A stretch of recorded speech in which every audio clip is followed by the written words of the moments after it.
اگر آپ غم و غصہ اور پریشانی سے نجات چاہتے ہیں تو اپنی بوریت کو بھگائیے۔ السلام علیکم ویورز، کیسے ہیں؟ امید ہے سب خیریت سے ہوں گے۔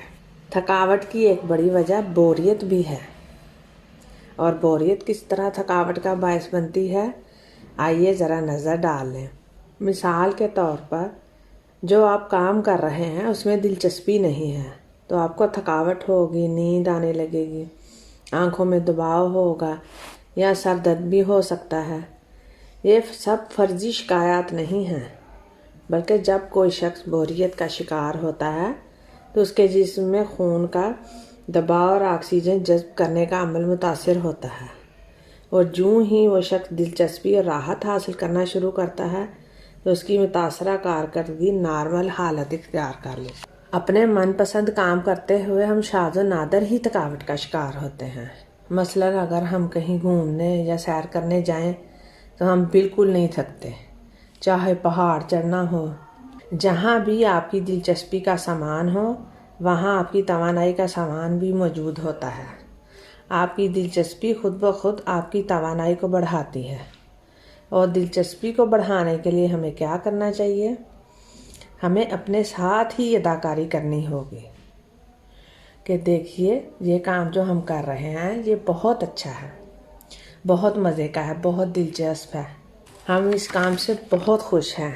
ایسا کرنے سے اور اپنے ساتھ ہی مقابلہ کرنے سے کہ میں نے کل اتنا کام کیا، آج میں اس سے زیادہ کروں گی، اس سے زیادہ کرنے سے آپ کو توانائی ملے گی۔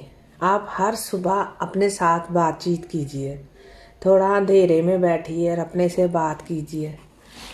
یہ میرا اپنا بھی تجربہ ہے کہ جب پریشان ہم ہوتے ہیں یا کوئی بھی کام کرنا چاہتے ہیں، کوئی بھی کام شروع کرنے سے پہلے اپنے آپ کو تھوڑا ٹائم دیجئے، اپنے سے بات چیت کیجئے۔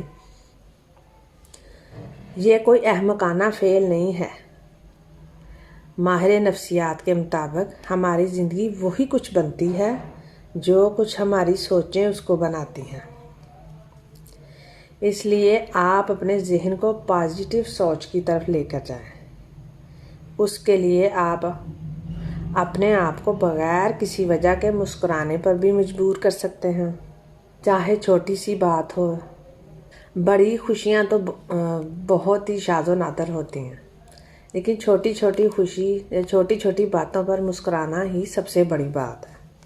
تھوڑے دن ضرور آپ کو اپنے آپ سے ایکٹنگ کرنی پڑے گی، پھر یہ سچ مچ آپ کے لیے حقیقت بن جائے گی اور آپ کو یہ جادو اثر لگے گا۔ دنیا کی بہترین چیز خوشی ہے۔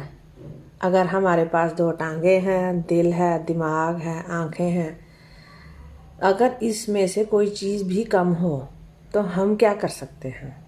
اس لیے ہمیں شکر ادا کرنا چاہیے۔ ہم اس نعمت کا کبھی شکر ادا نہیں کرتے جو ہمارے پاس موجود ہو، بلکہ اس نعمت کے بارے میں سوچتے ہیں جس سے ہم محروم ہوتے ہیں۔ آپ زندگی میں جب بھی خدشے کا شکار ہوں، پریشان ہوں، تو خود پر قابو پائیں اور خوش مزاجی کا رنگ بھرنے کی کوشش کریں۔ پہلے ہم خوش رہنے کی کوشش کریں گے تو کچھ اور کر سکیں گے، خوش ہوں گے تو ہی شکر ادا کر سکیں گے۔